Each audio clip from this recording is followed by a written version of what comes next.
के 6 बज चुके हैं और प्रदेश की तमाम खबरों के साथ हम आपके समक्ष आ चुके हैं। कई लेटेस्ट अपडेट्स आज इस बुलेटिन में हम आपके साथ साझा करने वाले हैं। देखिए, खास तौर पर मुख्यमंत्री सुखविंदर सिंह सुक्खू की ओर से कांगड़ा में जो बड़ी घोषणा की गई है उसका जिक्र करने वाले हैं। यहाँ बागियों पर बड़ा तंज कसा है। सुधीर शर्मा पर खास तौर पर बड़ी टिप्पणी करते हुए मुख्यमंत्री सुक्खू आज नजर आए हैं।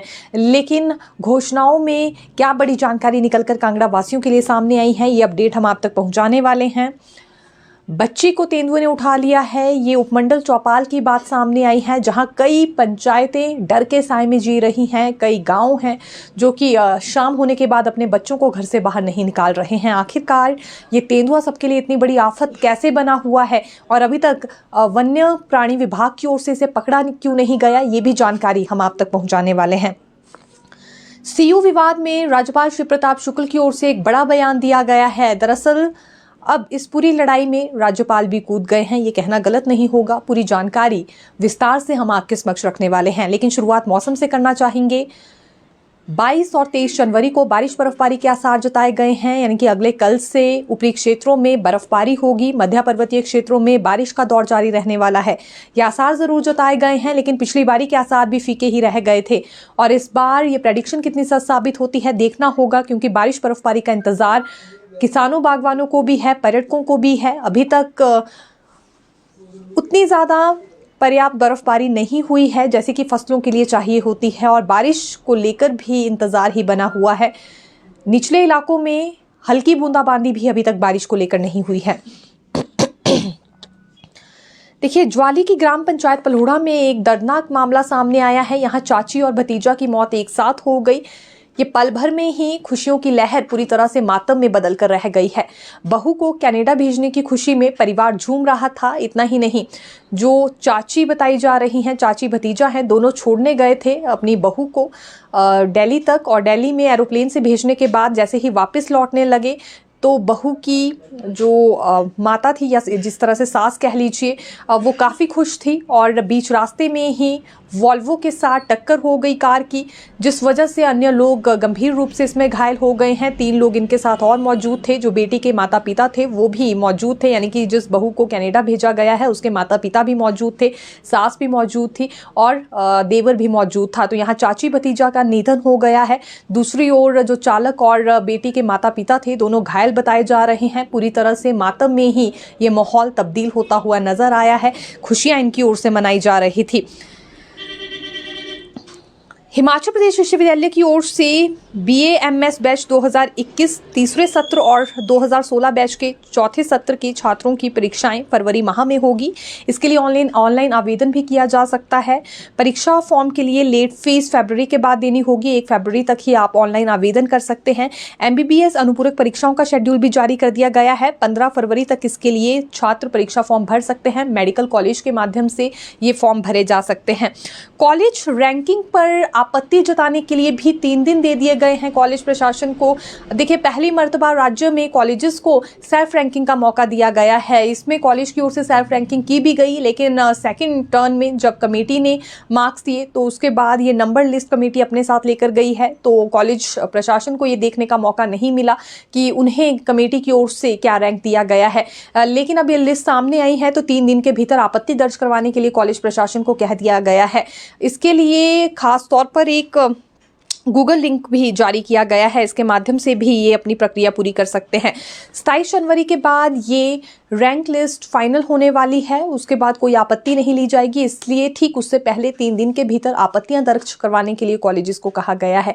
ये नया फॉर्मूला है। अब रैंक के आधार पर ही कॉलेज को ग्रांट दी जाएगी। किस कॉलेज का कितना रैंक है उसी आधार पर ग्रांट मिलने वाली है। और यहाँ कॉलेज को जब सेल्फ रैंकिंग का मौका मिला था तो उनका इंफ्रास्ट्रक्चर कैसा है, कहाँ कमी रह गई है, स्टाफ कितना है, इसके अलावा अन्य कौन सी सुविधाएं या असुविधाएं वहाँ पर छात्रों को हो रही है, उसी हिसाब से उन्हें ग्रांट देने के लिए कहा गया, रैंक देने के लिए कहा गया था। और फिर कमेटी की ओर से भी इसमें रैंक दिए गए हैं। हालांकि देखिए, अभी इस पूरे मामले में आपत्ति जताई जाएगी कॉलेज प्रशासन की ओर से और इसके लिए 3 दिन के भीतर ही रिपोर्ट देने के लिए कह दिया गया है और गूगल लिंक पे इसके लिए जारी हुआ है। लॉ यूनिवर्सिटी से कर्मचारी निकाले गए हैं। ये नेशनल लॉ यूनिवर्सिटी की हम बात कर रहे हैं, जो कि घंडल में है। 43 के करीब कर्मचारियों को निकाला गया है। आउटसोर्स आधार पर अपनी सेवाएं ये दे रहे थे। विभिन्न श्रेणियों में इनकी ओर से सेवाएं ली जा रही थी, जैसे कि सुरक्षा के लिए, सफाई के लिए, hostel attendant, driver, carpenter, electrician, plumber सहित तकनीकी रूप से भी काम करने वाले कर्मचारी लगाए गए थे, लेकिन बाहर का रास्ता इन्हें दिखाया गया है। सीटू के बैनर तले आज शिमला में इन्होंने प्रदर्शन किया है, उपायुक्त कार्यालय के बाहर। और इसमें सीटू के अध्यक्ष विजेंद्र मेहरा का कहना था कि कानूनी पढ़ाई करवाने वाले विश्वविद्यालय ने कानून का ही गला घोंटते हुए इन्हें बाहर का रास्ता दिखाया है। आउटसोर्स आधार पर ये सेवाएं दे रहे थे।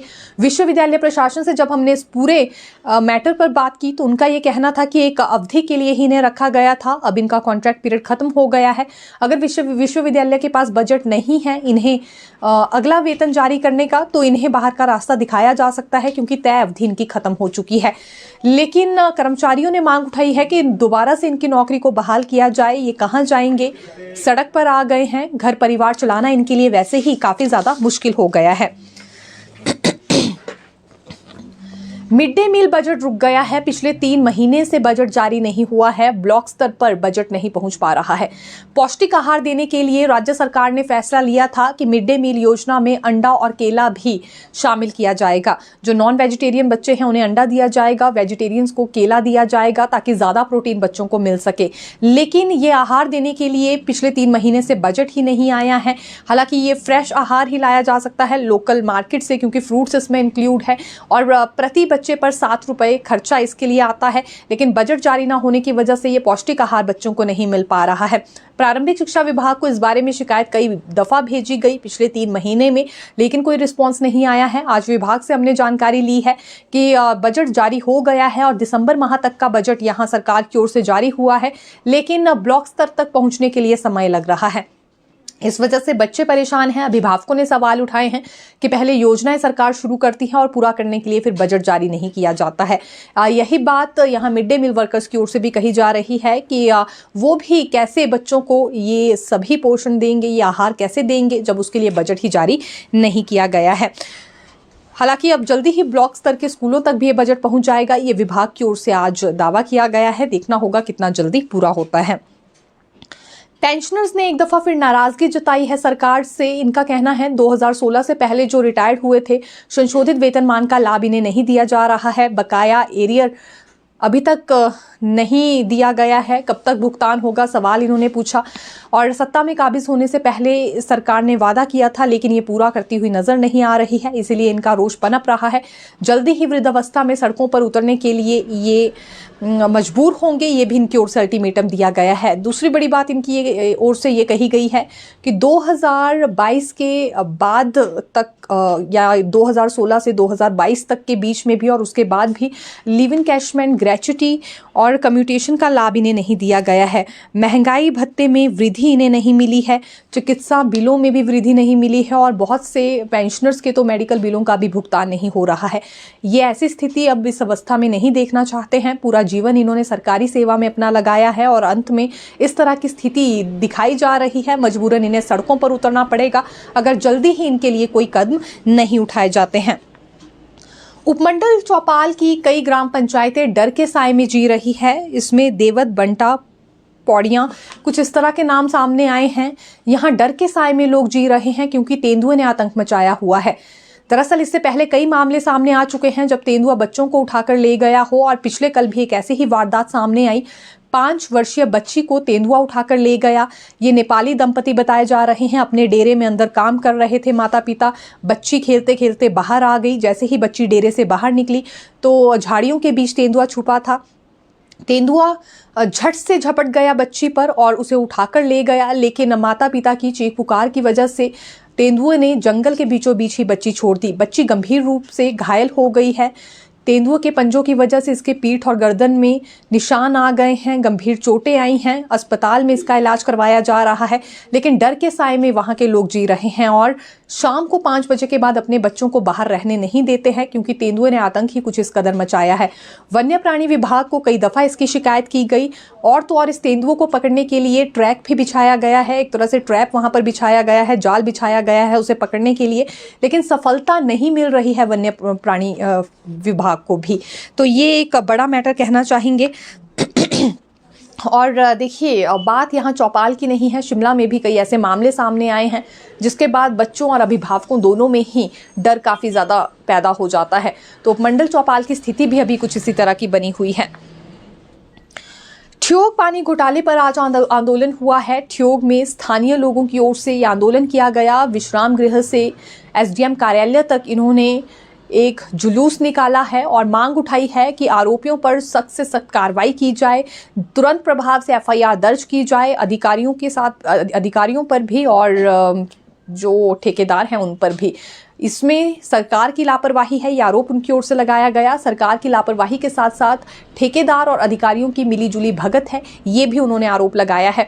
जल्द से जल्द एफआईआर हो, अगर कोई भी कार्रवाई जल्दी नहीं होती है तो बड़ा आंदोलन वहां के स्थानीय लोगों की ओर से किया जाएगा, ये अल्टीमेटम इन्होंने दिया है। हालांकि स्थानीय लोगों के साथ कुछ भाजपा के नेता, कांग्रेस के प्रमुख नेता और माकपा के नेता भी नजर आए हैं और ठियोग वासियों के साथ अन्याय नहीं होने दिया जाएगा, ये भी आज इनकी ओर से बात रखी गई है। सबसे बड़ी जानकारी ये है कि घोटाला कुछ इस कदर हुआ है कि चलिए यहाँ ऑल्टो और K10 में तो पानी ढोया ही गया, लेकिन साथ ही साथ जो पानी सप्लाई किया गया है वो गंदे नाले से किया गया है। तो ये बात सबसे पहले माकपा नेता ने उठाई थी, जिसके बाद मामला बढ़ता जा रहा है। अब ठियोग के लोगों में काफ़ी रोष आ गया है और रोष कुछ इस कदर पनपा है कि अधिकारियों पर जल्द से जल्द कार्रवाई हो, ठेकेदारों पर कार्रवाई हो, और अगर इनके ऊपर एफआईआर दर्ज होने के बाद कार्रवाई नहीं होती है तो ये सड़कों पर उतरेंगे और बड़ा आंदोलन इनकी ओर से किया जाएगा, जिसका एक बड़ा रूप होगा। विराट रूप में ये आंदोलन करने वाले हैं, ये चेतावनी इनकी ओर से दे दी गई है।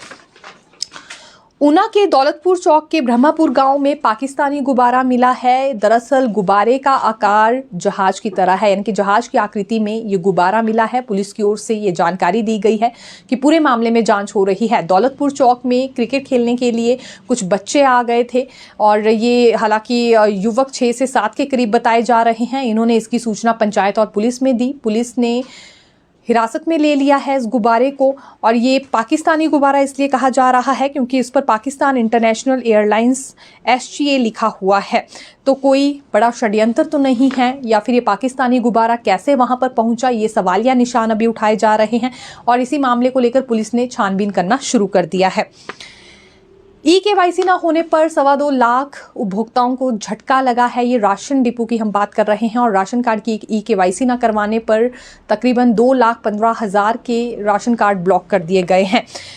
अभी भी समय है, ये KYC करवा सकते हैं तो अनब्लॉक इनके राशन कार्ड हो जाएंगे, और ये एक साथ 2,15,000 के राशन कार्ड ब्लॉक हुए हैं। हालांकि 80% लोगों ने KYC करवा लिया था, 20% बच रहे थे, और जैसे ही ये राशन कार्ड ब्लॉक हुए तो एक हफ्ते के भीतर 50,000 लोगों ने KYC करवा ली है। आप PDS HP फेस ऐप से भी घर में बैठे बैठे KYC करवा सकते हैं, और जैसा कि हमने कहा एक हफ्ते के भीतर इसी ऐप के जरिए 50,000 लोगों ने भी KYC करवा ली है। घर में जितने भी सदस्य मौजूद हैं और जितने भी राशन कार्ड हैं, ज़रूरी है उन सभी की KYC हुई हो। अगर KYC नहीं करवाई है तो ऐसे में आपको सस्ता राशन नहीं मिलेगा, आपके राशन कार्ड ब्लॉक कर दिए जाएंगे। इसीलिए ये जानकारी अभी भी दी जा रही है कि समय है, जल्द से जल्द KYC करवाएं अगर आपको सस्ता राशन चाहिए। राज्यपाल शिव प्रताप शुक्ल भी अब केंद्रीय विश्वविद्यालय की लड़ाई में कूद पड़े हैं। दरअसल बात हम केंद्रीय विश्वविद्यालय के नॉर्थ कैंपस धर्मशाला की कर रहे हैं। अभी तक क्योंकि इसका निर्माण कार्य शुरू नहीं हो पाया है, जल्द से जल्द इसका काम शुरू किया जाए, इसके लिए 250 करोड़ केंद्र सरकार की ओर से दे दिया गया है। ये आग्रह राज्यपाल जल्दी ही मुख्यमंत्री से करने वाले हैं। ये आज राज्यपाल शिव प्रताप शुक्ल की ओर से कहा गया है। दरअसल इनसे पूछा गया था कि जो कुछ बिल आए हैं, बिलों को लेकर विवाद चल रहा है सरकार और राजभवन के बीच, उस पर इनका क्या कहना है। तो राज्यपाल श्री प्रताप शुक्ल ने ये कहा कि उनके पास कई बिल आए हैं सरकार की तरफ से, लेकिन नियमों के मुताबिक ही राजभवन में काम होता है, राजभवन नियमों के मुताबिक चलेगा, यूं ही यहाँ पर फैसले नहीं ले लिए जाते हैं। ये बड़ा तंज कहना चाहेंगे सरकार पर कसा गया है। खास तौर पर यहाँ देखिए जो नौ तोड़ वाला मसला है उस पर, क्योंकि अभी हाल ही में जगत सिंह नेगी जो कि मंत्री राजस्व मंत्री हैं, उनकी ओर से चेतावनी दी गई थी कि जल्दी ही किन्नौर के लोग सड़कों पर उतरेंगे। फैसला फाइनल नहीं लिया जा रहा है राजभवन की ओर से, तो ये नियमों के अनुसार ही हर फैसला राजभवन की ओर से लिया जाता है। ये आज राज्यपाल श्री प्रताप शुक्ल की ओर से कहा गया है। मुख्यमंत्री सुखविंदर सिंह सुक्खू आज कांगड़ा में थे और अगले कुछ दिन तक, क्योंकि कांगड़ा में ही प्रवास पर रहने वाले हैं, मटौर में आज इनकी ओर से जनसभा को संबोधित किया गया है और कुछ बड़ी घोषणाएं भी इन्होंने की है। सबसे पहली बात तो ये है कि कांगड़ा में नया जल शक्ति डिवीजन खोला जाएगा, बड़ी अनाउंसमेंट कहना चाहेंगे। दूसरा ऐलान इनकी ओर से ये किया गया, मटौर कॉलेज में नए कोर्स बढ़ाए जाएंगे और इस क्षेत्र में बिजली पानी की समस्या को भी दूर किया जाएगा। जल्दी ही कांगड़ा में डे बोर्डिंग स्कूल का निर्माण होने वाला है और जलोड़ी खड्ड पर नया पुल बनाने की घोषणा की गई है। बड़ा तंज इन्होंने आज कसा है सुधीर शर्मा पर। इनका ये कहना था, मैं कांगड़ा में नया नहीं हूं और कांगड़ा भी मेरे लिए नया नहीं है। हालांकि कांगड़ा के लोगों ने तो कांग्रेस का ही साथ दिया था, लेकिन चुनने के बाद कुछ लोग पार्टी बदलने में रह गए। ये बड़ा तंज कसा है और ये भी कहा कि मैं ज़रूर यहाँ किसी गाँव में अपनी रात बिताऊंगा। अभी तक देखिए ये शेड्यूल कंफर्म नहीं हुआ है किस गांव में प्रवास पर जाने वाले हैं, किस गांव में यानी कि रात बिताएंगे, लेकिन ये वादा आज ज़रूर उन्होंने कांगड़ा वासियों से किया है कि ज़रूर वहाँ के किसी एक गांव में ये अपनी रात बिताने वाले हैं। 5 साल में कांगड़ा जिला की तस्वीर पूरी तरह से बदलती हुई नजर आने वाली है। ये पर्यटन जिला के तौर पर विकसित किया जाएगा। इसके लिए अधिकारियों को निर्देश जारी हो गए हैं और इस पर काज शुरू हो चुका है। बड़े प्रोजेक्ट्स पर कार्य होने वाला है कांगड़ा में, ये भी आज आश्वासन दिया गया है मुख्यमंत्री सुखविंदर सिंह सुक्खू की ओर से। डिप्टी सीएम मुकेश अग्निहोत्री आज केंद्रीय गृह मंत्री अमित शाह से मिले हैं। वहीं दूसरी ओर नेता प्रतिपक्ष जयराम ठाकुर भी प्रधानमंत्री नरेंद्र मोदी से आज दिल्ली में मिले हैं। देखिए जिला शिमला के रामपुर में एक बड़ी ठगी का मामला सामने आया है। 3 करोड़ की ठगी एक कंपनी की ओर से की गई है। ये फर्जीवाड़ा ट्रेडिंग कंपनी की ओर से किया गया है। वन टच ट्रेडिंग सॉल्यूशन नाम से ये कंपनी है। पैसे डबल करने का झांसा कंपनी ने दिया और इसमें कई स्थानीय लोग चपेट में आ गए। 3 करोड़ तक की ठगी इन्होंने कर ली है। इस बात का खुलासा तब हुआ जब एक कुल्लू के व्यक्ति की ओर से और रामपुर की रहने वाली मधुबाला नामक महिला की ओर से शिकायत की गई। अभी फिलहाल आरोपियों के खिलाफ 420, 406 और 506 के तहत मामला यहां पर दर्ज कर लिया गया है। आईपीसी की धारा 420, 506 और 406 के तहत ये मामला दर्ज हुआ है। जल्दी ही इन आरोपियों को पकड़ लिया जाएगा। कंपनी अब फरार हो गई है। पहले झांसा दिया, भारी भरकम रकम ली और डबल करके लौटा दी जाएगी, इस तरह से आश्वस्त भी किया, लेकिन इन लोगों के हाथ कुछ नहीं लगा है। तो फिर मिलेंगे नई खबर के साथ। देखते रहिए दिव्य हिमाचल टीवी। धन्यवाद।